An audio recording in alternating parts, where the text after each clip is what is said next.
Hey,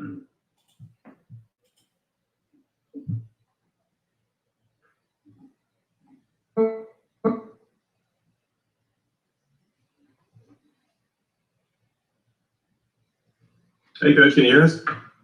I can. Great. Well, greetings all. Welcome to Manny Diaz's weekly press conference. It's homecoming week for the University of Miami, and the Canes host Georgia Tech this Saturday at Hard Rock Stadium. Kickoff is 12:30, and it will be telecast on RSN. As always, we'll start with an opening statement from Coach, and then we will open it up for questions. Coach, take it away. Yeah, thank you, Carter. Yeah, everyone being here today. I want to start off like last week. Everything big win the ball. Congratulate Tyler Dyke, who's been named ACC Rookie of the Week for the second straight week. Certainly worthy of that award. And James Williams was ACC Defensive Back of the Week. So congratulations both of those guys. Pretty great to see. That both individuals be acknowledged, but to me it's part of a team goal, team effort. And normally the individuals get acknowledged when the team does things the right way. And again, we're very it was a good feeling in the building yesterday, coming back off of a fantastic victory at Pittsburgh. We did on Sunday, went through it with the Tell the Truth Sunday. But the reality is that we still have to keep the same mentality as we had 2 weeks ago. That our backs are still against the wall. We have very little margin for this conference. We have a dangerous team in Georgia Tech coming in here this weekend. We remember what they did to us 2 years ago. We lost out on the opportunity to play them a year ago, which was disappointing to us. And we're excited to get back in our stadium and get on the grass with these guys. Should be an excellent contest. They got some really, really dangerous weapons on both sides of the ball and a very aggressive scheme. So with that, open up for questions. Hey, thanks, Coach. We'll start with Matt Shodell. Matt, go ahead. Hey, Manny. Probably not your typical first question at the Tuesday virtual press conference, but I wanted to ask about your vision for the team, sort of big picture moving forward, and specifically, like, what kind of split you see with the transfer portal the way it is now versus high school recruits you're trying to get. Like, is it maybe 50-50 this cycle? And then also moving even beyond that, like, do you foresee getting the right guys out of the transfer portal as maybe just as important to Miami's future success as high school recruiting? Can you talk about that a little? I think that'll be important for everybody's success. I mean, look at I use Alabama as an example. I mean, James Williams changed them, and coming over from Ohio State, and obviously, the middle linebacker they got from Tennessee. I mean, those are key pieces that that made a difference for them. So, I think you have to evaluate it, Matt, position by position. I think you have to understand where your needs are. And I don't see a great difference from the National Football League. I mean, you look at what you have. You look at what you've recruited, you look at what you have at each position, try to get a sense of what you're not going to have. And the trick now is that we don't really know is no one really knows what your own attrition is, what numbers you might lose. And that's kind of across the board, across the country.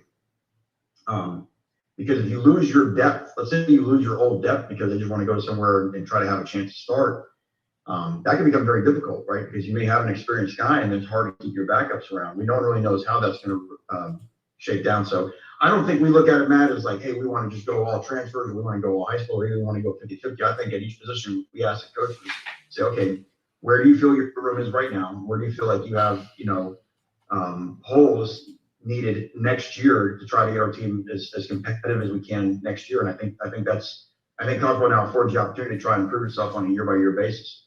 So just to clarify, though, like, I know you have 8 commitments, whatever. You already said it's not going to be a big recruiting class. So just to clarify, you don't have like already in mind, okay, we're probably going to take 8 transfers. Like, there's nothing like that in play right now. You'll look after the season and figure it out. The number isn't like that. The number is more like, well, when we go by position, we say, okay, this is what we expect to bring back next year. Would you need a younger guy? Would you need an older guy? And then also, it always goes, Matt, what's out there? What's in our backyard? What's in our footprint from a recruiting standpoint? And if you can't get it from that footprint, if it's a down year for whatever said position, then you can balance that in the portal, which you really couldn't do in the past. Next, we'll go to Susan Miller-Degnan from the Herald. Susan, go ahead. Hey, Manny. So you guys allowed 519 passing yards. I guess that was the most ever allowed by UMT. And, obviously the offense is going very well. And it seems, but, 2 minutes here. to get to where you want to get, the rest of the season, it'll be tough allowing as many yards and points as you have been. What are you most concerned about now on defense, and how do you improve it or begin to fix it the rest of the season? I don't think it's changed very much, Susan. I mean, I think obviously it's for us, it's consistency as a defense, and it's definitely consistency on the back end. I mean, look, we went and played probably the top quarterback in the country with 3 freshmen starting in secondary. And they're difficult. They threw for a bazillion yards. They also but they also dropped back and threw the ball over 60 times during the course of the game. So you're gonna amass more yards if you're calling 60 drop back passes during the game. That doesn't mean we covered as well as we wanted to cover. But they made it difficult for us in man. You know, they did a better job of getting open in man than we did at covering them at times. And then when you play zone, Pickett's good enough to check it down. The big thing in that game was Pickett's just his ability to extend plays. I mean, we put him on the ground 4 times. We had him dead to rights a couple more times that he scrambled out of. I mean, if he wasn't as athletic as he would have been, I think we could have gotten him on the ground about 10 times. But he is, and that's why he is the player that he is. But we knew going into the game. Now we weren't certainly happy with giving up as many passing yards as we did, but we knew that the formula for success in beating those guys was to not let them run the football and try to make them one-dimensional throwing it. Now, obviously, we want to stop them better than what we did. But at the end of the day, that turned out to be true. Because when you have to throw the ball 60 some odd times, guess what happens? One time a pass, sails on you, or surely turn around, whatever, and you make an interception at a key time. And obviously, that was one of the telling plays in the game. Next, we'll go to Kobe Price from the Sun Sentinel. Kobe, go ahead. Hey, man, kind of following up, I have a couple questions, but kind of following up on Susan's question, I guess how concerned are you then, talking about how athletic Pickett is? You guys got a Jeff Sims, even more athletic, some would say. I guess how concerned are you from that standpoint defensively with what you can do outside the box? It's a different style of pass offense, but Jeff Sims, I mean, his athletic ability jumps off the tape. I keep saying the same thing. It is a phenomenal year for quarterbacks in the ACC. It does not get talked about enough, and I think that's why you see the scores the way that they are, and it's up and down the league. I mean, it is you have quarterbacks that can push the ball down the field. Georgia Tech's got some very talented wide receivers that they've added through transfer. Both their backs we have a lot of respect for. And again, as you mentioned, Sims, if he had already covered, he can extend plays and make plays with his feet. And he dominated North Carolina in the second half of that game. So it's a challenge. It's a challenge when you play good quarterbacks week in, week out. So again, we expect this week to be no different. And do you have an update on Michael Redding? We haven't seen him in the past, I guess, 3 games. Yeah, Mike had a labrum injury that needed surgery to get fixed. So we won't have Mike for the rest of the year. Next, we'll go to Manny Navarro from The Athletic. Manny, go ahead. Hey, Manny. You talking about opposing quarterbacks, but your own got hit a couple times. It seemed, late hits by Pitt. I don't know if there's anything complaining you can do to the conference or stuff like that, but what can you do to try to protect him? Obviously, he's very valuable to what you guys are doing, and is that something that you guys can take issue with the conference? I mean, they called 2 on one drive, which you don't normally see, and I thought they did their best to try to protect them. Pitt's going to hit the quarterback. I mean, I say that, and that's what they want to do. The same way we want to hit the quarterback. That's their whole game philosophy is about affecting that guy either by making him hold the ball with their pass rush or with the pressure that they bring. So, I mean, one, we got to get the ball out of our hands sometimes a little bit sooner. We got to protect, strain a little bit longer when we're protecting for Tyler. And then sometimes Tyler's understanding of what's coming and the type of pressure. But you're right. I mean, obviously we got to be able to protect him. Tyler's a big guy. He's tough, but those hits do start to add up, and that's a concern of ours. Next, we'll go to Gary Furman. Gary, go ahead. Hey, Manny. You've now been say about Michael Rennie out for the year. Like 6 years. I've been experiencing the ACC as a coordinator, now as a head coach, and literally almost every game is coming down to one play here or there. And you lost 2 this year, you won 2 this year. What is that like for you as a head coach whose career essentially is riding on these one play swings week to week, and how do you get out of that, I guess, pattern in the big picture? Well, I mean, we've obviously been in very competitive games. I think that's one is just kind of how our league is built. That's not a Miami thing. I think if you look around the conference, there's just been a lot of really, really tight games. Georgia Tech was driving the ball on Clemson with a chance to tie the game on the last drive of the game. It's just our league is, and I think this is probably true around college ball. There's a lot of really close contests that are coming down to a player or two. It's very similar to the National Football League, and I don't know that that's really going to go away. I think that's going to be something very similar. Now, I think obviously our 4 games have been a little bit on the extreme of really coming down to the final possession. But obviously a consistency over the entire 60 minutes would help. But as a head coach, I don't think of anything other than finding a way to get us towards victory. And one thing I am proud of is the way that we played in the final 10 minutes of the last 4 league games. Defensively, we've only given up 6 points in the final 10 minutes in the last 4 league games we've played. And obviously offensively, we've made plays in those games to either win the game or to give us a chance to win the game. So when we have had to be at our best, we've been at our best. Now, obviously what we've done in the last 2 weeks, we started better, and getting off to better starts helps us out. But those are 2 really, really difficult teams to play the last 2 weeks. Again, Pitt, we since I've been here, and we played, my first year we played Trubisky, we played Daniel Jones a few years. Those guys were first round draft choices. That to me, I thought Pickett was better than, I don't know if we played a quarterback better than Pickett at the time. We've been here, and we've rolled through some special ones this year now. Howell has been unstoppable all year. Armstrong from Virginia, no one slowed him down. And obviously Bryce Young, Thorne from Michigan State. The guy from NC State, Larry, is having a hell of a year. I mean, this is a really, really good year for quarterbacks. When you have, it's the same thing I felt like with us, what changed with us last year with Derek. When you feel like you got a quarterback, you feel like you have a chance in every game. And I think that changes the way that everyone on the roster plays. And I keep circling back in the ACC. Just about everybody in this league has a quarterback they believe they can go win with. Look at what Wake Forest is doing on the other side with Hartman. They're unbelievable. But that QB position gives everybody confidence. And it's hard to beat confident teams. It's hard to beat teams and know they're never out of the game because they got a guy that can get them right back into it. Next, we'll go to Barry Jackson from the Herald. Barry, go ahead.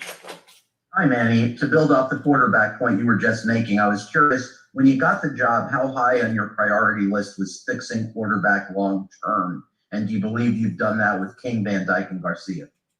It was as high as anything on the list. If you look at some of the inconsistencies we had in 2019 that were, predicated a little bit of that. And we're thankful that, that Tyler Van Dyke in that 2020 class, stuck with us, came here. Obviously we're still, we internally in this program think so highly of Jake Garcia, and what he's capable of. But Derek King changed it. Bringing in Derek King, that changed the program. And that's why I say, he's a big, big part of the story going forward. And I think our quarterback recruiting going forward with where we're at for this class and the class's future are also on the up. I got a question. It is really, really hard to win in college football right now, much like NFL without a quarterback. And I think Brett Lashley deserves a lot of credit for bringing in a very quarterback-friendly offense that quarterbacks want to play in, that wideouts want to play in, where you can attract the freshman wideout class we had this year. You can attract a Charleston Rambo. That's a good question. Coming to school with the type of balls that we're throwing down the field and the simplicity of how it is to learn. So I think it's been a transformation in the last 24 months offensively. But yeah, you can't. The story always starts and ends with the quarterback position. One quick follow on that. Obviously, you deserve a lot of credit, your involvement in King, Van Dyke, Garcia. Rhett does obviously with King and Garcia. Dan Enos does obviously with Van Dyke. Any unsung heroes besides you three that you think have really been key in luring any of those three that comes to mind? Well, I have to think about that for a second, but I can think with Jake. It might have been some of these recruits. It might have been a guy like James Williams or Romello Brinson. Our fan base deserves credit. They did a great job staying on Jake through the long haul. And, and that's why recruiting is a team effort. And I thought, getting a guy like Jake here, you mentioned, Dan did a great job with Tyler. It's hard. Tyler's coming here with a lot of uncertainty. New system, are you guys going to, value my skill set?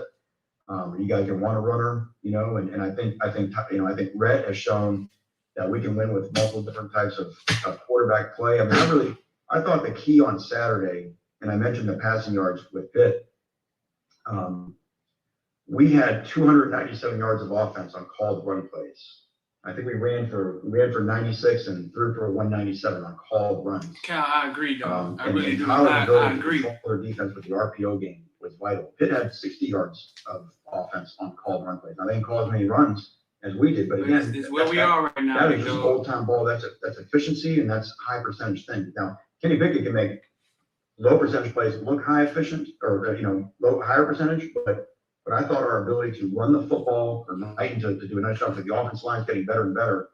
But Tyler, to make some of the RPO throws that he made were vital, and we were actually a legal man down field penalty away from that being over 300 yards of offense on called runs. That's really hard to do against Pitt. They're really, really good on defense and well trained. So, like I said, it's an offense that I was really taking the reins of, but I think Reggie's done a really nice job of making it quarterback friendly, and I think that will continue to attract other great quarterbacks who want to come to Miami. Next, we'll go to Tom D'Angelo. Tom, go ahead. Thanks, Carter. Hey, Manny. Hey, Manny, you've been very consistent in your message, whether it's coming off two heartbreaking losses or now two very invigorating wins over top 20 teams.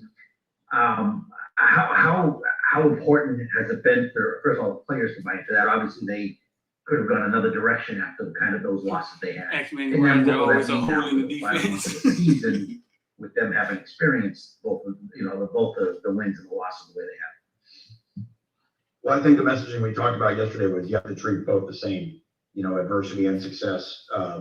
It's a different type of adversity when people are now starting to tell you how good you are, and we have players getting accolades and so on and so forth. But anything that takes our eye off of the fact of getting better, what we have done in the last 4 years is we've gotten better. Tyler We're a better I think team we're than played ACC against Player of the Virginia, Week. regardless of how the game ended. I think we're a better team than played against North Carolina.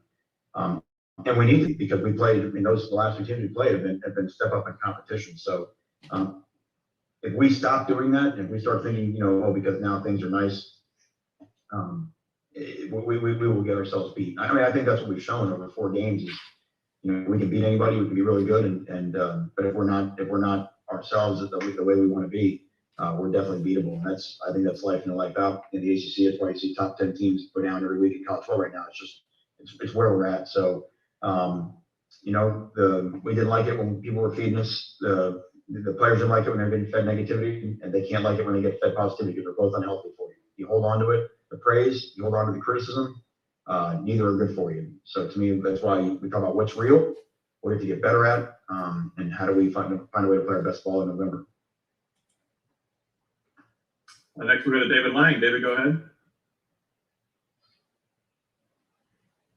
Hey, Coach, I'm a little curious just about Tyler Van Dyke, the person, because he comes into a situation where the team is down, they've lost a couple of heartbreaking games, and now he just goes and knocks off 2 top 25 teams. So I'm curious, it looks like it's moxie, but I'm curious how you would describe what it is about him as a person that enabled him to sort of help lift this team up and reinvigorate this season.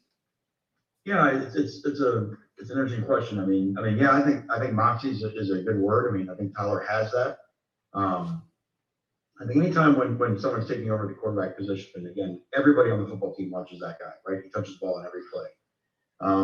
And they got to believe in you. And the first thing that they got to do is they got to trust you. And what this team has known about Tyler for the last 2 years is that Tyler is a bulldog in the weight room. I mean, he is running sprints, all-season program, mat drills. The guy is a machine. I mean, he is trying to win every sprint we run. So there's going to be a natural bit of respect for Tyler because they see, again, in a locker room, what stands out always, no matter what you say, is your work ethic and your toughness. And Tyler is a 10 out of 10 on both of those things. Now, what the team got to witness in spring ball, we didn't have Derek, was him and Jake both playing quarterback at a really, really high level. So I think we had a belief that, we can, these guys, they can move the football, with their ability to throw it and Tyler's legs and those type of things. So it was really, I think when he took over, I think it was sort of the combination of the team believed, I think Tyler just needed experience, and he needed to get in the game and see that he could do it, trust himself that he could do it. And I think that's kind of what happened. And I think that's where you look at it. I mean, to me, there's so many plays that stand out over the last 2 weeks, but the first two third downs of the game, I think they're both 3rd down and 10, maybe Pitt was 3rd and 11. 3rd and 10 against NC State, he drills a corner out to Harley. 3rd down and 10 against Pitt. First 3rd down of the game, they kind of roll to the cover 3. And he bangs a seam throw and he hits a key shot right over the outside shoulder. And those are big time throws in any situation. But those are going to be 2, 3 and out to start the game. And for him to make those plays, that gets on the front foot, score a touchdown in the first 2 drives, it changes everything. So I think that's his internal self-belief that now he knows he's in the game, he can make those plays, and now the team just follows along. If we're going to David Lake, David, go ahead. Because just building off that Tyler question, I wonder if you could take us behind the scenes on his film and game preparation. How is he with that as a young guy, and just how coachable is he too? Because these last 2 games compared to his first 2 ACC starts, he's made some huge jumps, and how much of it is a result of that? Well, Tyler's he's very coachable, and I think one of the unsung heroes is Derek King. We talked about Derek when he came here, not just transforming us on the field, but I wanted, some of the quarterbacks we had, they didn't really have a strong older guy to say, here's how a quarterback behaves. Here's how you operate in meetings. Here's how you operate in walkthroughs. Here's how you operate in, and it's tough because when, we've had some young guys come through the program that they didn't really have the older guidance of hey, here's how we do this. Here's how we do that. Derek was able to sort of reset that room and be the standard. So Tyler got to watch him all of last year. How he operates, how he prepares, how he does all those type of things. And even now, when Tyler, takes the job with Derek and Jake out, having Derek sitting right next to him in every meeting, and just be able to process things. Sometimes players kind of confirming what a coach says with other players, so they can have one-on-one conversations. And, sometimes a player will ask another player a question that he may not ask the coach because he just wants to make sure he hears it the right way. And so I would say Derek is a big time unsung hero, but Tyler, as you would expect, is meticulous with his preparation, does a great job of studying and understanding what's going on. He's got a whole new defense this week. One thing I'll say now, 5 straight games, he's not played the same defensive structure back-to-back weeks. Georgia Tech is odd. They're in the 3 safety look. They're very fast on defense. They're extraordinarily multiple. They're coming around from everywhere. He's got a lot of fast guys that can confuse a quarterback. And we saw how well they played against Sam Howell in North Carolina. So it's a whole new challenge this week. It's completely different structure than what Pitt presented a week ago. And I'm sorry if you already were asked this. I had some Zoom issues, but Bradley Jennings, do you have an update on him? No, Bradley just had to get something checked out during the course of the game. He could have come back in the game, but no, he's fine. He practiced fine last night. He's good to go. Got time for 2 more. We'll go to Daryl Streeter. Daryl, go ahead. All right.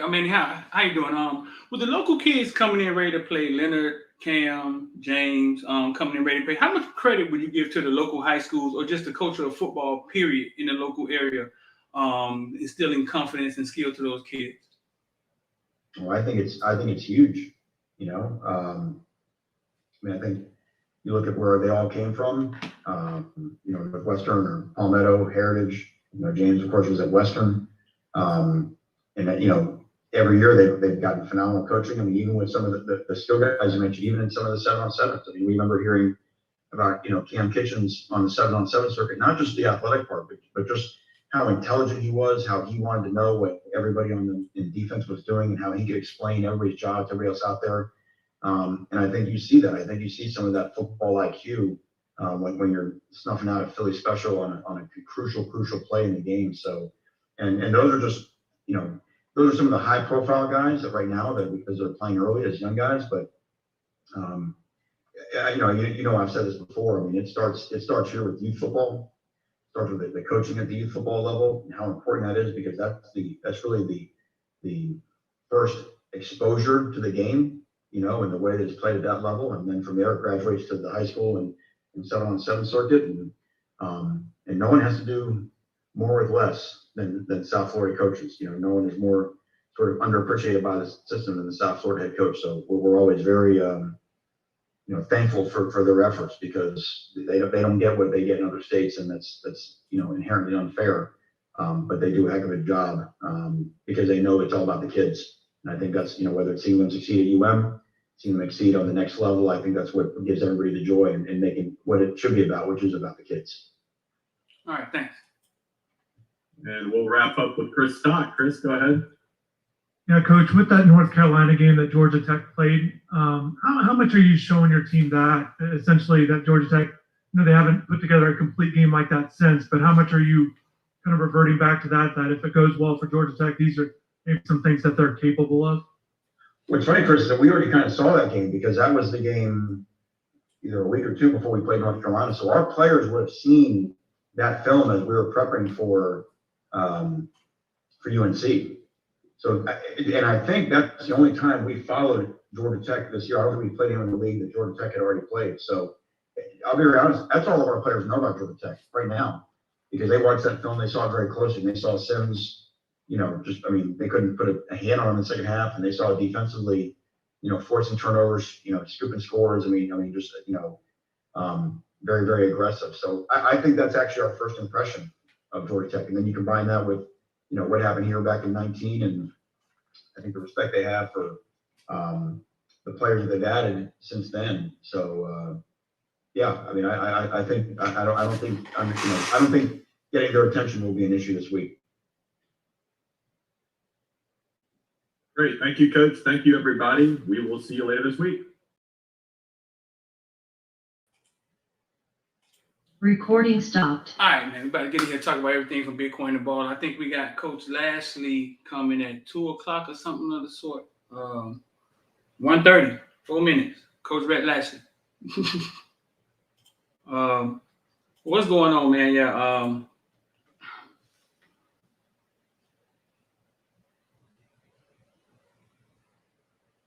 Miami to you. Yeah. I try to help when I can, big dog. I try to help when I can. I was gonna ask Don a question also, but they kind of caught me off guard. I didn't think they was gonna call me. Yes, and a lot of local coaches need to hear it too, bro. A lot of local coaches, they need to hear it. They need to hear that. They need to hear that from him. And he went all the way down to youth football, and they would appreciate that, bro. They really will. Look at Darius. They really appreciate that.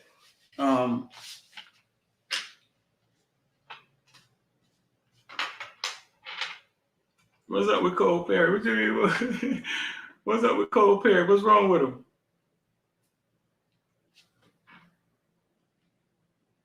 What did he do?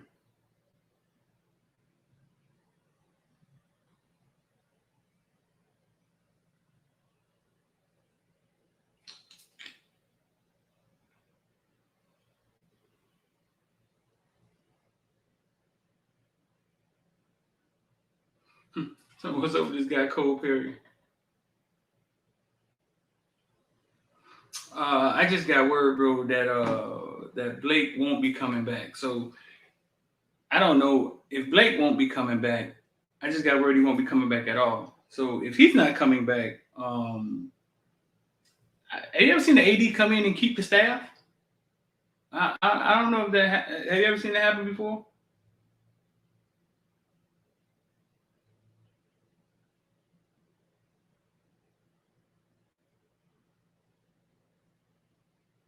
Does that happen?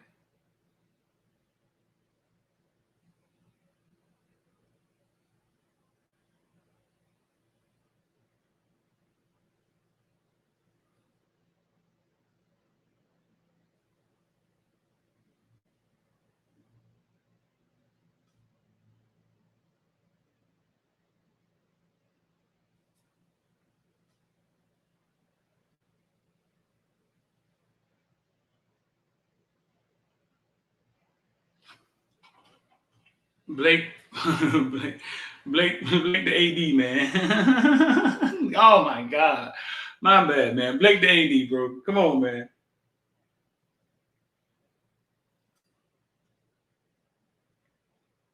What you talking about, Willis? Blake the AD, man. Listen, man. Y'all boys funny, dog.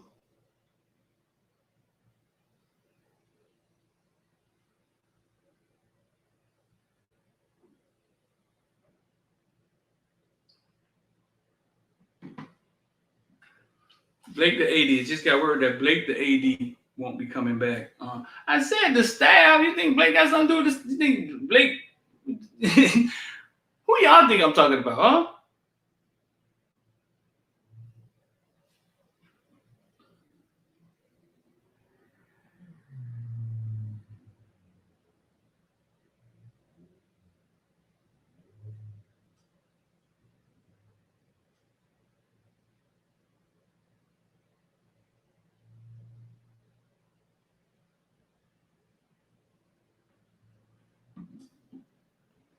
Oh my God, thank you, Jesus. Quick.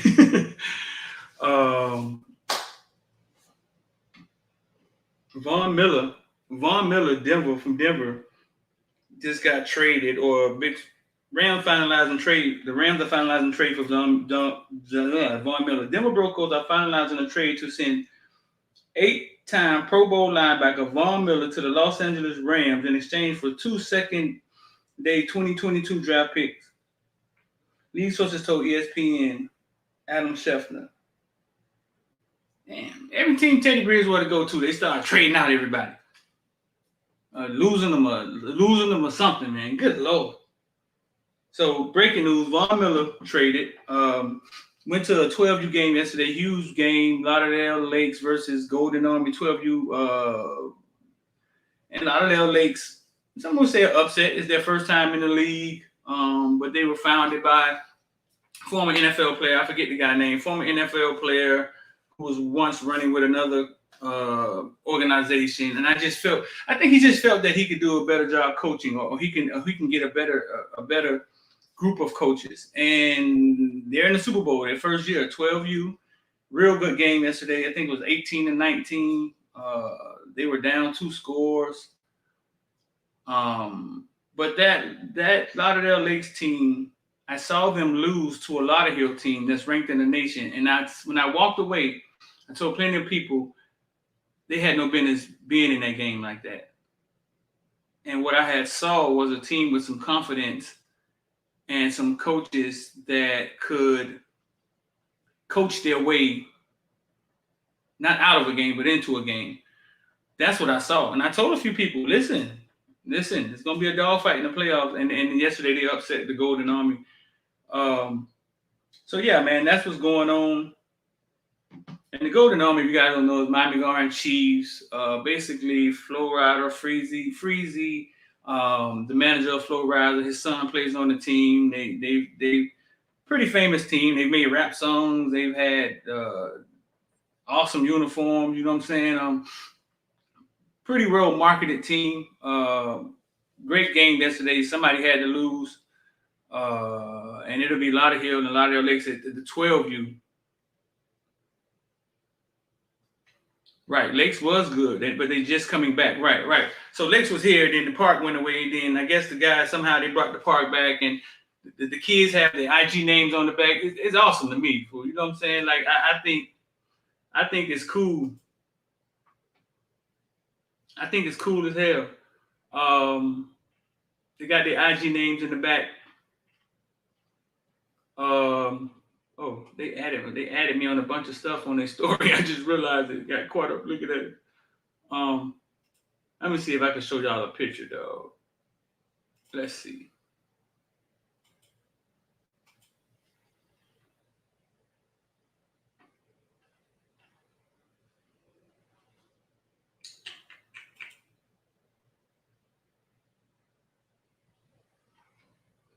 Yeah, they don't have their names on the back of their jerseys. I don't know if it's for every pound though. They got their IG names on the back of their jerseys, and I thought it was cool. I thought it was forward thinking. You know what I'm saying? You know, a couple old school dudes or traditional dudes would be like, man, no.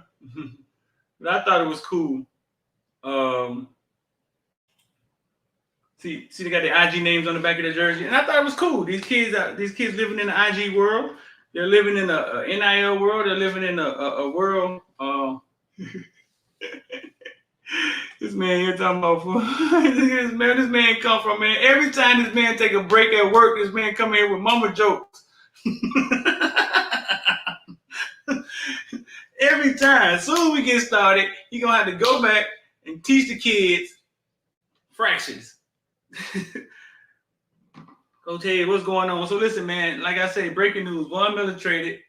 Coach Blake, the AD Blake James. I just got word that AD Blake James won't be returning back. And that means if the AD changes, I mean, it may mean the staff will change. I've never seen a staff stick around with an AD that I've seen, but if you have, let me know.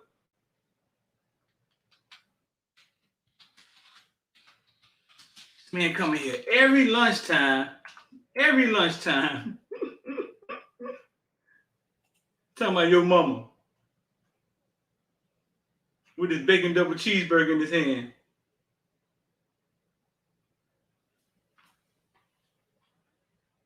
Every time, put that in here, man. Your mama so dumb.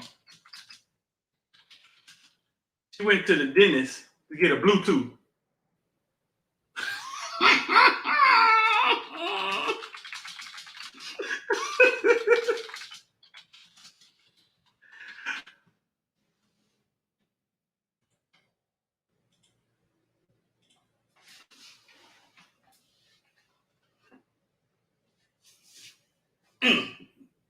Coach Hayes' mama so dumb, she went to the dentist to get a Bluetooth, and I'm gonna pin myself.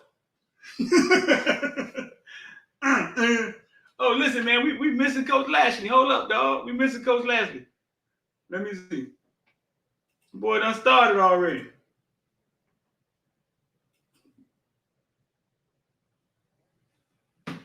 Recording in Very progress. coachable kid. He understands where he's at, what, the things that are kind of like his superpowers. He understands, what his kryptonite is and what he's trying to learn, and making this transition from being a great high school player now trying to become a great college player.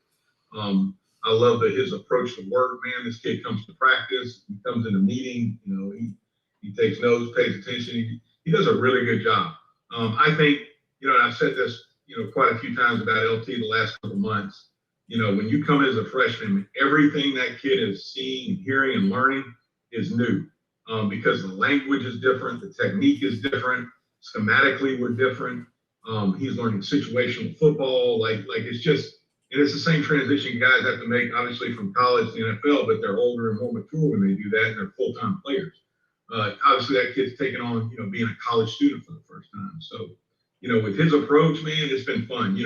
What he can do is he is a big, powerful man. You're talking great about Leonard Taylor, not good. And what I've seen is his, whether as a rusher or as playing run fundamentals, you see those things like really improving in practice. And that next step is saying, okay, now you want to see those things come to life on 1st and 10 or 2nd and long or 3rd and short, where he understands, okay, this is what's about to happen. These are the tools that I'm about to use.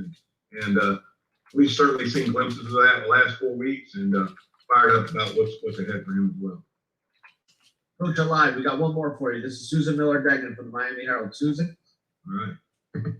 Hi, Coach. How are you? Good. How you doing, Susan? Good. My question is about Nesta Silvera. I know the last game. How is he doing? How's his progress? Can we expect him at the next game? I sure hope so. I'll let Manny kind of speak to injuries and illnesses and all that stuff. But he was with us last night, meetings and walkthroughs and such like that. So certainly got our fingers crossed. What was wrong with that? Thank you. Mm-hmm. Coach Simpson, thanks for spending a few minutes with us today. Good luck this week in practice. We'll talk to you soon. Appreciate you. Take care. Thank you.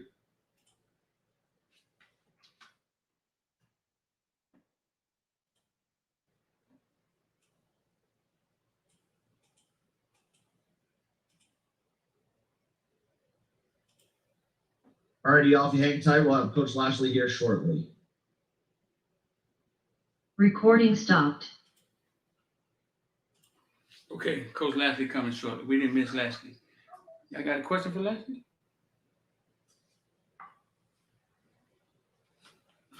Hey, he's telling me I stole his joke. Like he invented that. Okay, so let me read some of these questions, man. Since we got off the running so fast.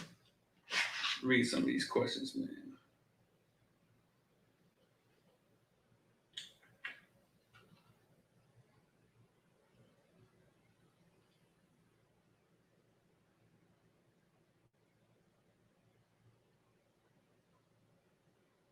Let's see.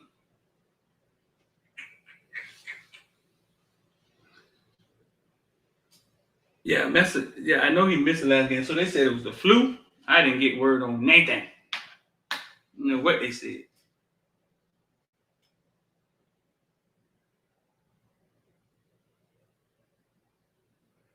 I know TCU coach is out of here. He gone.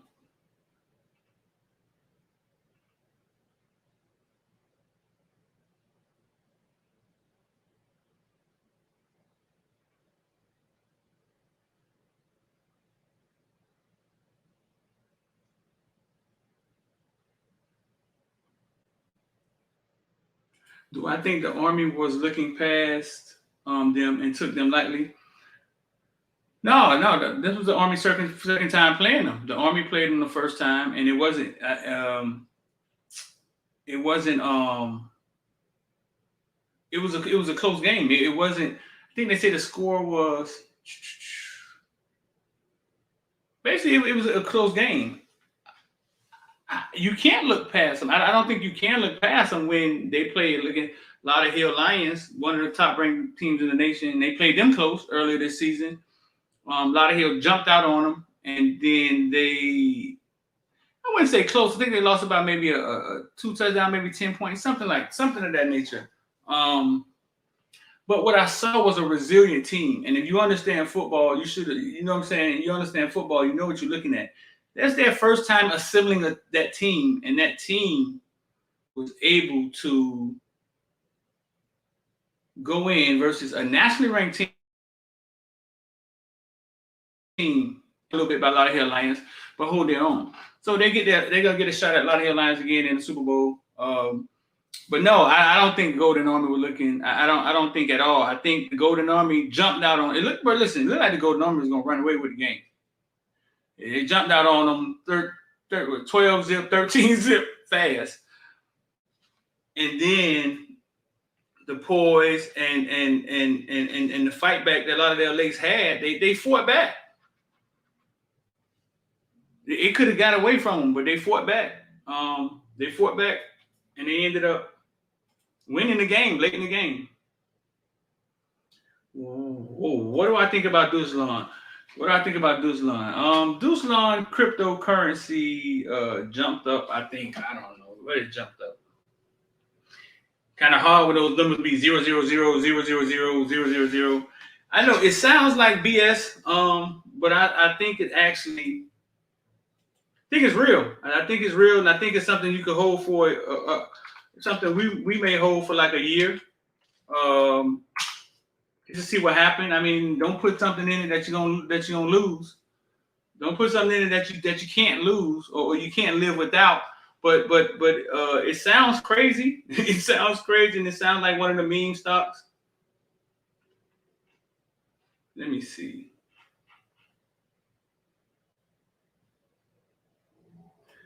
It gained 4,000% in October. See that's the thing. That's the only thing that matters right there, bro. 4,000% in October it gained. 4,000%. Hey Siri. What's $100 times 4,000%? I found an answer. It's displayed on your iPhone. If you would have put $100 in at the beginning of October, you would have had $4,000 at the end of October. That's what matters. It's not about the coin getting to a penny. It ain't about none of that. Hey Siri, what's 4,000% times 1,000? 4,000% times 1,000 is 40,000.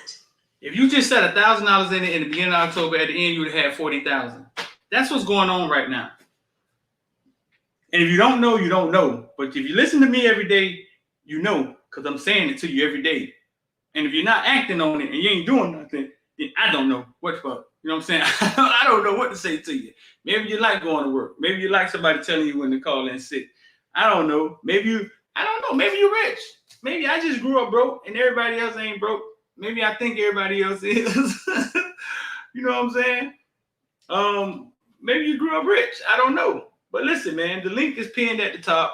We got a platform. We talk about all this stuff. We get in this stuff early. Because getting in it early, buying it at the right time is the key. If you buy it at the wrong time, you'll watch your money go backwards, and then it'll discourage you. So on the platform, we talk about all of this stuff. It's the psychological part of this stuff is just as big, dog. Buying it at the right time. We get in ILD squad, man. We get in, we trying to get in this stuff early. When they run up, they ask me, hey, when is a good time we can get in, or what are the support and where is the support and resistance at, and you know where you can get in it again, so you don't be buying it way up here. Then you watch your money go down, and then you're like, man, you lying, man. You made me lie, man. I lost my money. No, you gotta buy it at the right time, man. So yeah, Marvin, I think it's real, bro. I think it's real. I think and we're gonna take what it has to do is get to a point where it's in that top 20, top 10, and it's a standard coin. Basically, it's gonna stick around. You know what I'm saying? The Bitcoin and the Ethereums are the front runners. Then you have the Polkadot, and you have Shiba and Deuce Coin. She was just moving up. So yeah, man. So 4,000%. So that's only $100. So what if you just happen to have $2,000 and you put it in? You would have $80,000. Bro, listen, these numbers are real. You just have to be sitting there, invested in it when it happens. But if you don't know, you don't know. That boy said he brought some of the good Deuce lawn. Dad and Cody need the ball to get in the groove. Cody ran harder. I think Cody ran a little harder this week, bro. I think he ran harder. I'm almost sure Thad is a better back, but maybe Thad isn't the better kid or the better player on and off the field. And maybe he got some things he got to get together.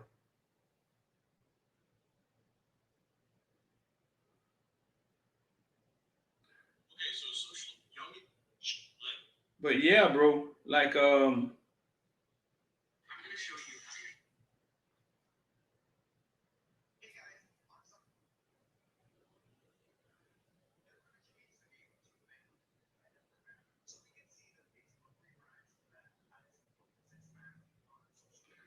Facebook done changed their name to Meta.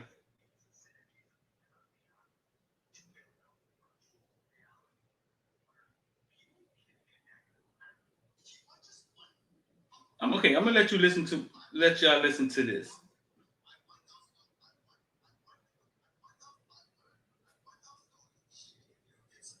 Okay, if you brought $1,000 of Shiba Inu,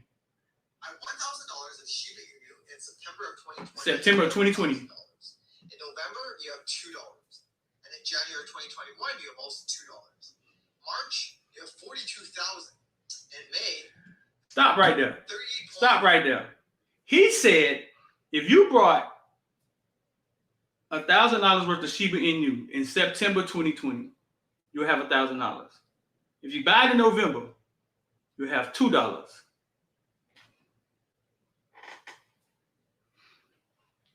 No. If you rebuy it, if your $1,000 will be $2 in November. In January, it'll be $2. Did you hear the next number he said? And that's the part that most people can't get by. In January, it'd have been $2. In March, it'd have been $42,000. In May, it would have been $3 million. May high, you have 74 million. July, 17 million. August, 16 million. In May, you would have $74 million. Bro, this stuff is real. This stuff is real. It's real, but a lot of us just don't have the understanding of it. You know what I'm saying? But it's real. That would have been hard to live through. Most people wouldn't have been able to watch their $1,000 turn into $2. That's funny. That's why I said you have to put some money that you're not going to miss. It's the beginning. It is the beginning. He go D-Best. So what coin to buy? D-Best, man. So what coin to buy? It's the beginning of it. Bro, listen, y'all want to hear that again? That is crazy.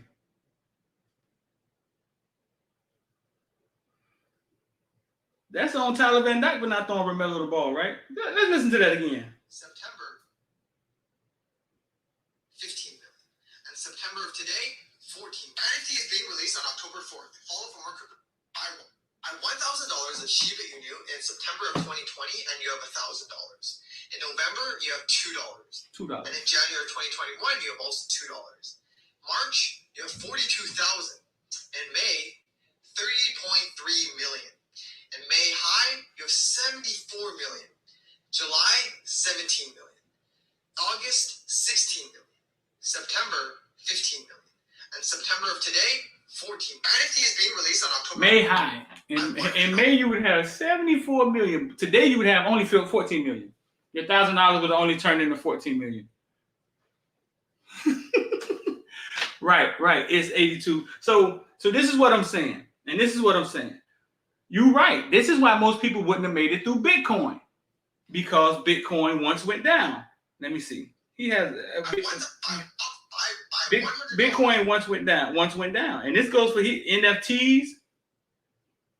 Bitcoin in 2011, you have $100. Check it out. 2012, I buy $100 of Bitcoin in 2011. If you bought $100 in Bitcoin in 2011, I'm finna explain to you why most people didn't make it through it. Watch. You have $100. In 2012, you have $1,700. In 2013, $4,400. 2014, $271,000. 2015, $104,000. 2016, $143,000. 2017, $331,000. 2018, $4.4 million. 2019, $1.2 million. 2020, $2.3 million. 2021, $9.7 million. And 2021 September, $15.3 million. Buy $100 of Bitcoin in 2011, you have $100. Buy $100 of Bitcoin in 2011, you have $100. In 2012, you have $1,700. 2013, $4,400. 2014, See, I think most people brought 171,000. 2015, 104,000. 2016, 143,000. Okay. It went from 271, right, in 2014. I think that's when most people heard about it and everybody jumped on it. And then it went to 104,000. That's the part that people couldn't, because they didn't have that much money. They probably had $1,000, $5,000, and they watched their $5,000 go to $2,500, and they put it out and they got scared. Everybody said, "Man, I should have bought Bitcoin back in it." But if you didn't have the knowledge, or you didn't have the knowledge or the understanding or the emotional makeup to sit through a 40%, 50% drop, you would have took your money out. That's why we got the IOD squad, so we could talk through these things, dog. That's why I do the course every Monday, so we could talk through these things, dog. That's why. Because most people say, "Man, I should have brought it back then," but you wouldn't have made it through the 50% drop because you would have got scared and ran. That's why I say, if you're going to go reduce loan of these things, put some money in it that you're not going to miss. That's why I say it that way. Just put some money in it that you won't miss. Put some money in it that you don't need tomorrow to pay your water bill or something like that. And then forget it. Let it rock. You see, it takes time. It takes patience. Cam Newton to the Saints, that's what's up.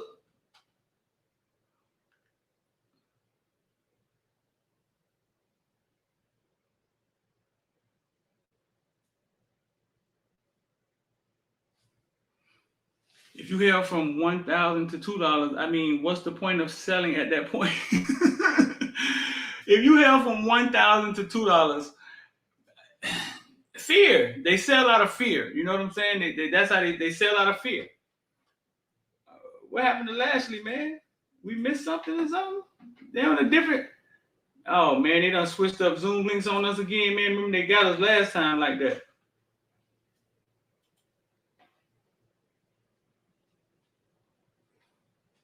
No, we still in there. That's when we still Zenzel. We still Zenzel like swim well. Yeah, man, they say Michael Redding is out for the season. But I promise you, Big Dog was on them. I promise you, Big Dog was on the depth chart they just sent out. They just sent the depth chart out. Now they say he out for the season.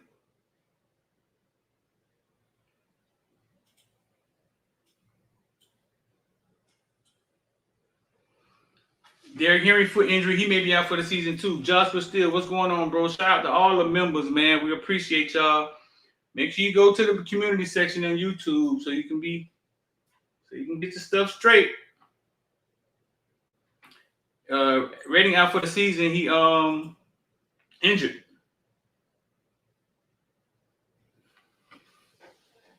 Redding has dressed the last 2 or 3 games and not played. Something weird. I know. He said he's a season-ending injury. I mean, what could it have happened in practice? He on the depth chart. Like, why would he be on the depth chart? That's another weird one to me. I don't get that. Something in my face. Oh, I'm going crazy, dog.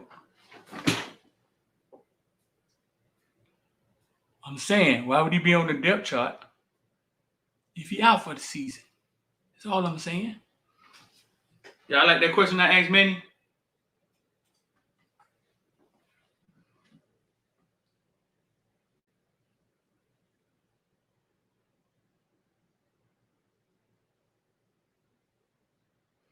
That's all I'm saying, man. So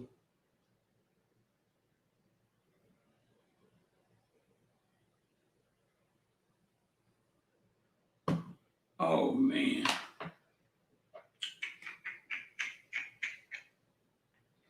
So yeah, if you're just getting in here, man, Von Miller traded.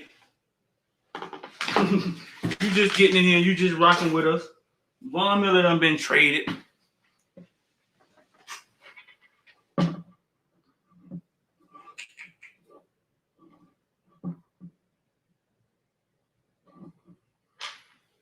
Woo.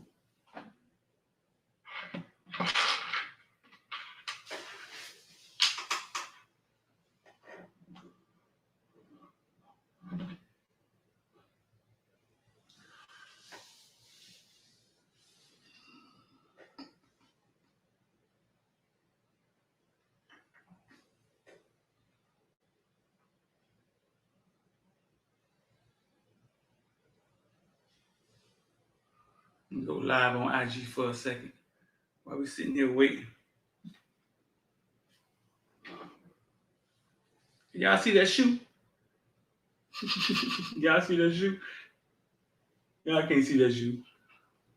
But yeah, something is a little weird about the Michael Redding thing, man. I don't know what's going on there, dog. I don't know. But Manny just said he out for the season. We're gonna rock with that. Whatever. Feel me?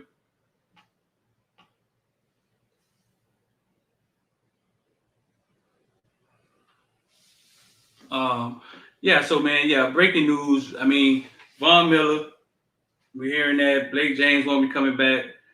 And the first year, Lauderdale Lakes 12U defeat Golden Army.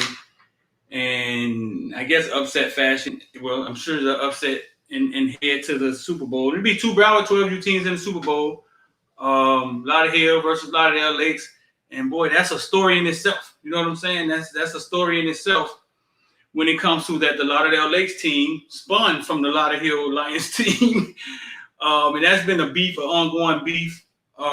Those guys ran together at one point in time. But like I said, I think it was I got the story correct. Former NFL player, I forget his name, went over to Lauderdale Lakes, man, and done his best job to recruit kids in Dade, Broward, and bring a park together and created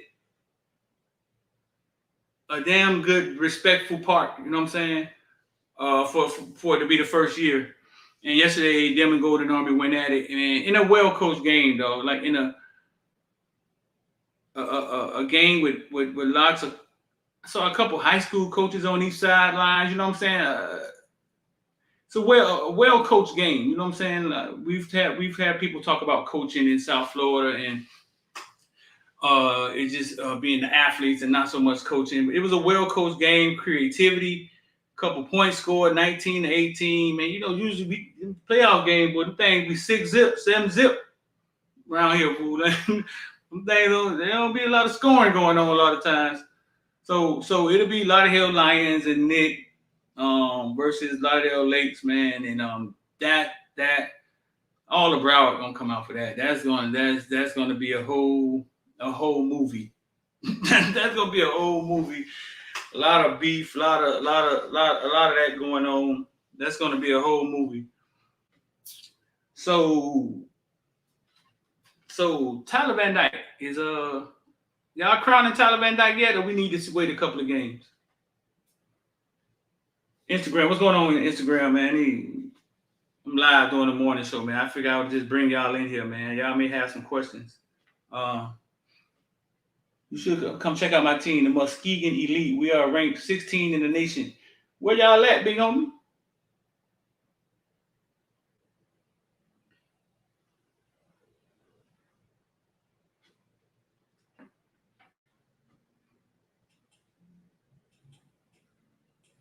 I guess Lashley ain't coming, man. Maybe Lashley done. I don't know where Lashley at, man. We're supposed to have Coach Lashley live.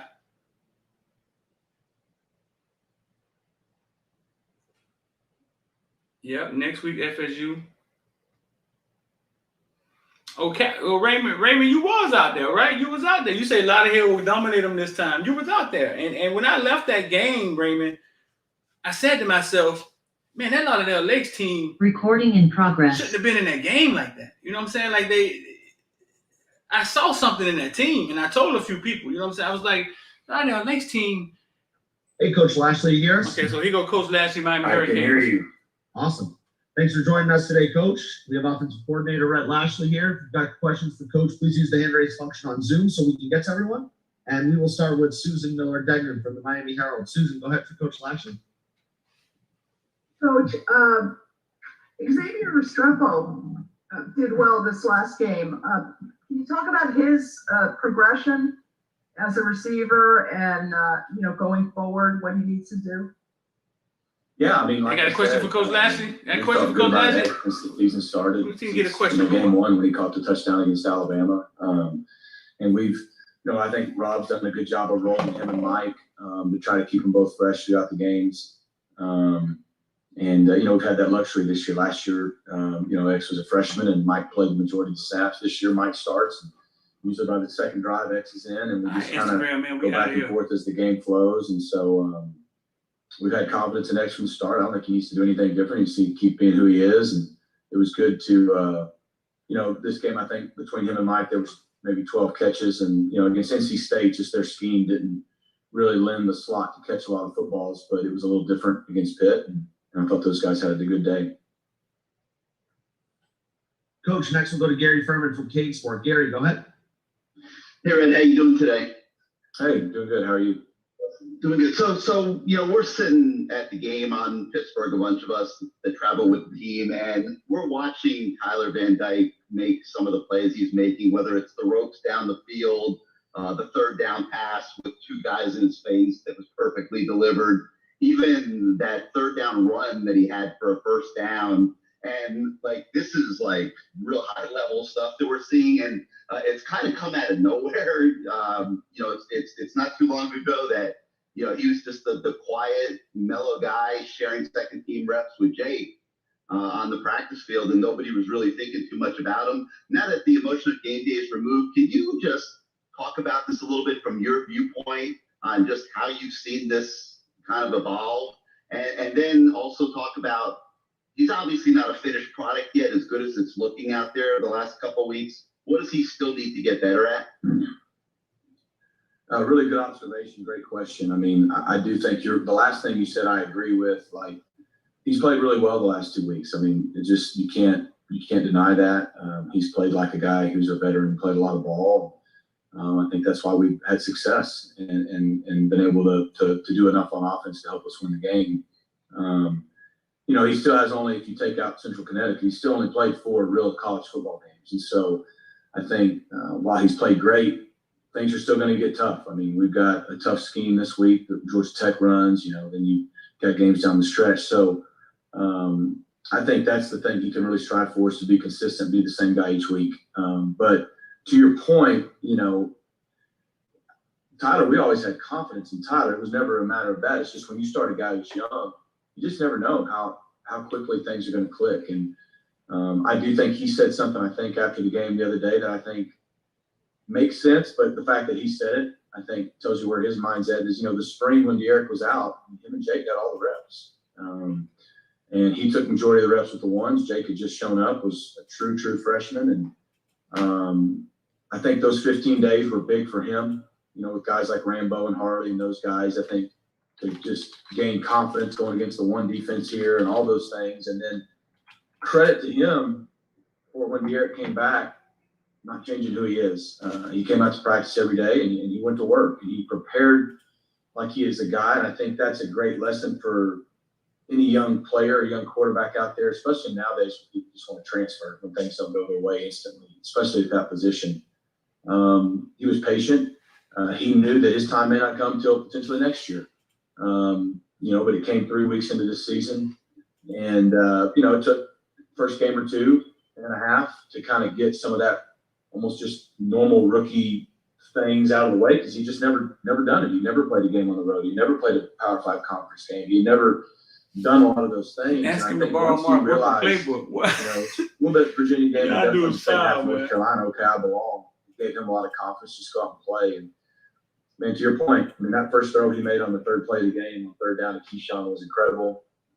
Even the touchdown to Will on the trick play that we ran a lot before, where he really, put the ball on the rope to a wide open guy is not as easy as people think. And then that third down scramble, the game seems to have slowed down. I just see a sense of confidence in him over there that when he gets out there, he's seeing things clearly and it's slowed down for him. And you asked me how I feel about it. Obviously, I feel great about it because it gives me more confidence the way I call the game. And just had no idea if it would take 1 week, 2 weeks, 5 weeks. And so hopefully he'll continue to progress and stay on the track he's at. Yeah, that was going to be like a follow. How is it affecting? That 5 wide receiver set, was wasn't the first time we saw it this year, right? More aggressively the last 2 weeks than you were at other points of the season, that you're taking more shots, doing different things. Have you, as his coach and as his coordinator, have you at times almost been sitting there with your mouth open at what you're seeing, or did he give you hints of being able to do this at practice? Yeah, I think I knew he had the physical ability to do it. I'd seen him, like I said, do that in practice in the spring. But as a coordinator, I'm sure a lot of guys who call plays would agree with me on this. You kind of call plays aggressively with the confidence you have in your players, and namely your quarterback, right? Because that's the guy ultimately on the field with the ball in his hands who's got to make things right. If it's a bad call, he's got to either make it right or avoid the disaster. If it's a great call, he's got to execute it, and all in between. And I think I've said this before. The first half against Virginia, I was extremely conservative. I got no problem admitting that. It was his first game, really, and I was too conservative. We thought we could run the ball a little bit better the way they had been playing. They came out and played different. And towards the end of the first half, we kind of started opening up a little bit. And in the second half, we didn't have a choice, and he really did some good things and grew up and played well. And since then, I think I've learned two things. One, I've gained a lot of confidence in him. That even you go from that Virginia game till the last 2 weeks, he's throwing the ball away a lot. Some of his best plays for the other day was just throwing the ball away. It doesn't show up in the stat sheet, but there was 3 or 4 times he threw the ball away, didn't take a sack, didn't force the ball. That was stuff. Even against Virginia, we were taking a sack. Against North Carolina, maybe we were forcing the ball. And I think he's already grown to that level of hanging in the pocket to throw the ball, but when it's not there, scrambling to make some plays or getting the ball out of his hands and just, staying out of those disasters. So I think that's one. I think two, now that, I've kind of gotten comfortable with him and as an offensive staff, we kind of know what our identity is. And so you try to play to the strengths of the guys that are in there. So I think it's kind of a combination of those two things. Coach, we've got Manny Navarro from The Athletic. Manny, go ahead. Hey, Rhett. Congrats on the win. Thanks. Wanted to ask you just about protecting TBD. Obviously, you have the injury to the other two quarterbacks, Brett sounded and he's more out like there, Manny. scrambling, getting some late hit calls. I mean, just trying to protect him better, and just that whole concept of do you tell him to slide? What's sort of your advice to him, because he is a prized possession right now? Yeah, I mean, I think we've protected him really well the last few weeks. I mean, it's football. He's going to get hit, and we're trying to go win the game. He's going to take some hits. We're not calling a lot of design quarterback powers or quarterback sweeps or those kind of things. But if he pulls it down and scrambles like he did on that third down, or if he throws the ball and they hit him late, that's not that we didn't protect him. That's they hit him late. And so those are going to happen. He's done a really good job. I remember against NC State, he slid a bunch. Even against North Carolina, he's good about sliding for the most part when he can. And so I think, it's that you can't play with fear. You can't coach with fear. Yeah, we've had some injury issues this year. I mean, we've been hit pretty hard at key positions, quarterback, running back, O-line. And you're right. With our depth situation, you do hold your breath sometimes. But we got to go still play to win the game.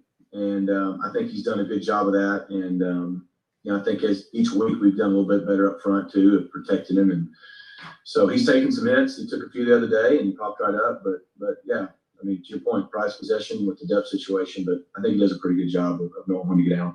And then just really quick, you had an opportunity there at the goal line where I guess you could have done a QB sneak, and I don't know what would have happened if that ball that rolled out of bounds would have been fourth down, what you might have called it. I know Jalen said he might have gotten a handoff there. But those type of plays, I guess, are off limits for Tyler. You just don't want to risk it in those situations. You talking about when we were going in on the goal line, or that? Yeah, when you were in there, and you ended up going with Jalen diving over the top. But just curious. No, I think that's a great question. I mean, yes, we're going to do what we need to do to try to win each game. The next game's not promised to you, right? You got to try to win that one. But yeah, we are mindful of what you're asking about, and if we don't have to run a quarterback sneak, if we've got perfectly capable running backs we can hand the ball to, or whatnot, then yeah, we're going to try to err on the side of letting other people carry that load. Thanks. Yeah. Coach, we'll go next to Kobe Price from the South Florida Sun Sentinel. Kobe, go ahead. Hey, Rhett, how you doing? Hey, Kobe. Kind of following up on a couple of questions about TBD that you've been getting. In your, 15, 16 years coaching at this level, how rare has it been to have a quarterback like TBD? Not the playing part, not the physical part, but just Coach Diaz used moxie, confidence, like the poise, I guess from start to finish. How rare is it to have that in a second-year quarterback or a guy who's only played, 4 or 5 games? Yeah, I think it's a good question. I have been blessed to have some guys with kind of that it factor, like you're saying. But I think the thing that's been unique and really impressive with Tyler is how quickly it transitioned. Like I said, he'd probably be the first to tell you, in the Virginia game, it was all new, right? And it wasn't the same. He probably wasn't throwing with the same level of confidence and certainty. And probably even the first half against North Carolina, he missed some throws that, since that half, he's not been missing.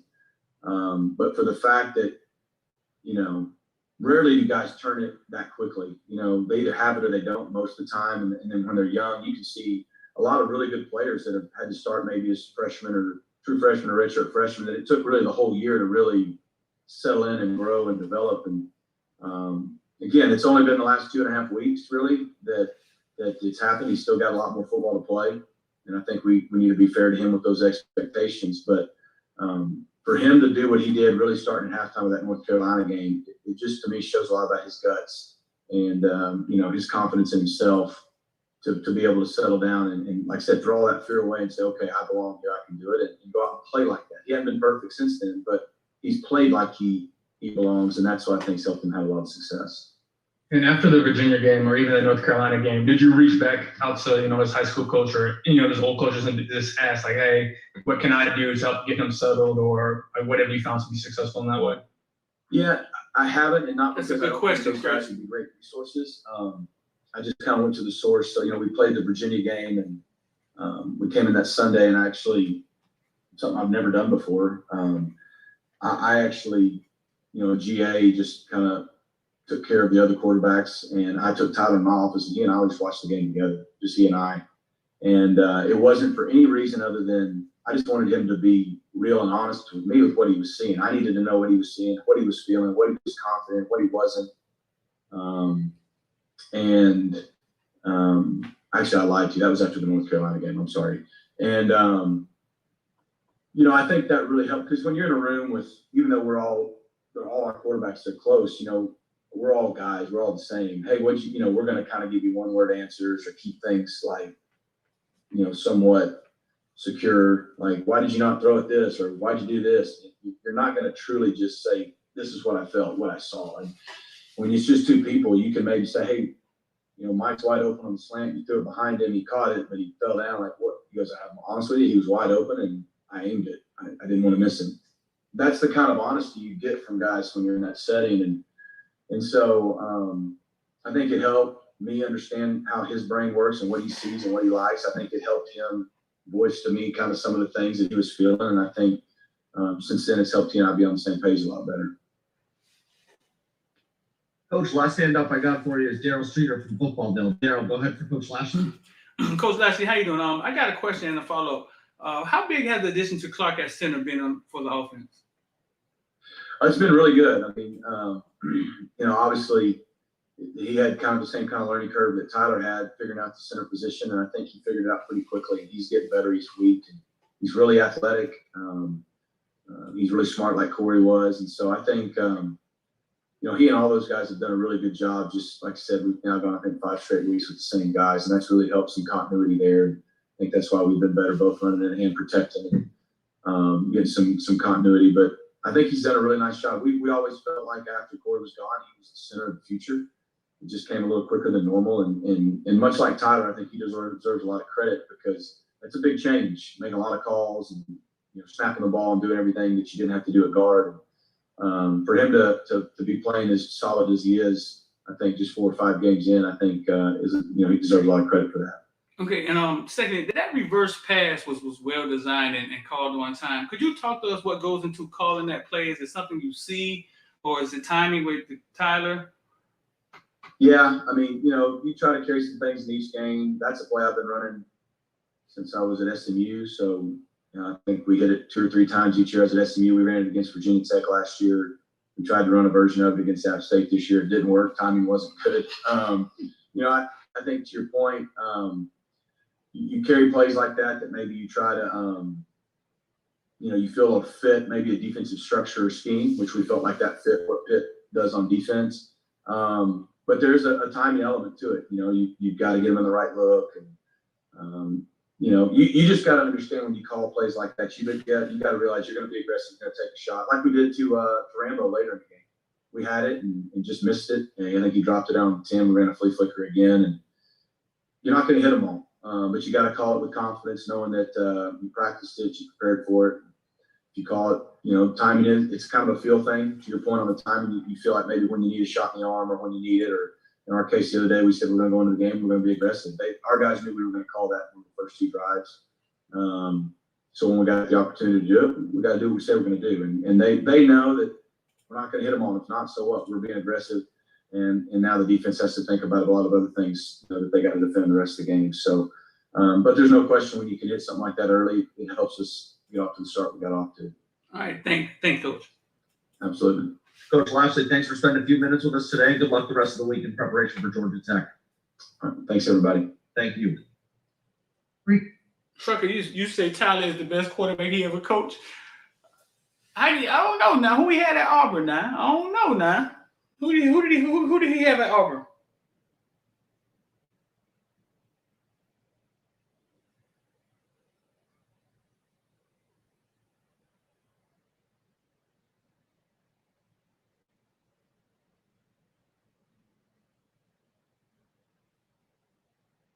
I don't know.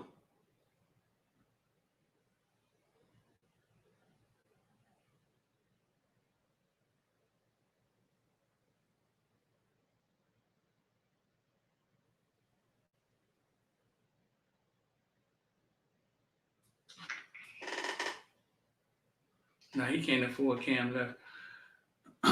Nick Marshall, that's quarterback Heisman. Cam, was it Nick Marshall or Cam Newton?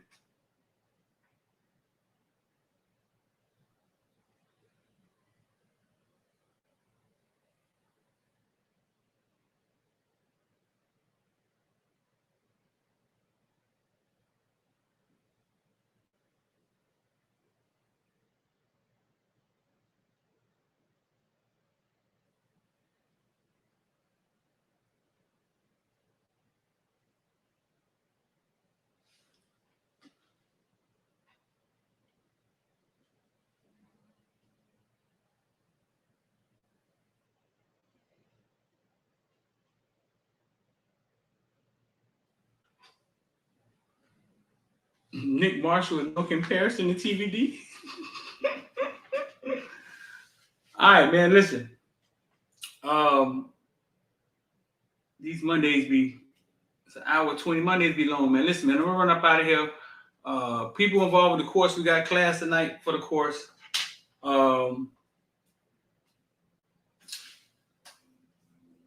Recap. Von Miller traded. Derrick Henry, foot injury, maybe out for the season. Calvin Ridley said he's going to step away from football to get his mental issues together. The TCU coach fired. We heard that Blake James won't be coming back, so that means the coaching staff. I don't know. I've never seen a coaching staff survive AD being not coming back, but we'll see. I mean, we'll see. Other than that, 786-405-9499. A couple people that text me, text you back. I'll send you the link. 786-405-9499. Or the link is pinned in the. You got a link right here. The link is pinned in the chat. You know what I'm saying? You know what I'm saying? The link is pinned in the top of the YouTube chat, or there it is right there if you want to get involved. Cal, hit me up, man, so we can get together and do another class.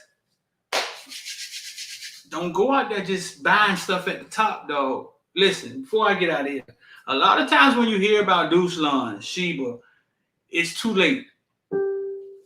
You wanna wait till it drops some to buy it.